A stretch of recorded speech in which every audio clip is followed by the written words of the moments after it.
Второлигашот Вардар од негодина на 8 јули ќе ги започне подготовките за новата сезона од втората македонска фудбалска лига. Шефот на сторичен штаб Горан Тодорчев во среда ќе има првата прозивка на градскиот стадион во Неготино, а со тоа ќе започнат летните подготовки за новата сезона од второлигашкото друштво. Договорени се 6 пријателски надпревари, преку кои ќе се темпира формата за новата сезона. Првиот пријателски меч е на 17 јули против новиот второлигаш Вардарскиот Богданци.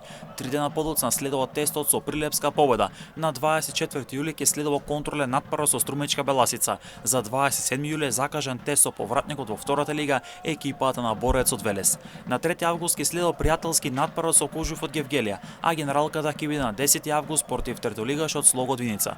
Како што дознава телевизија М-нет, веќе се водат преговори за нови засилувања кои ќе го засилат тимот за новата сезона. Минатата сезона Вардар како повртник во втората лига одигра одлична сезона, откако заврши на високото 6-то место на второлигашката табела со 42 освоени бодови.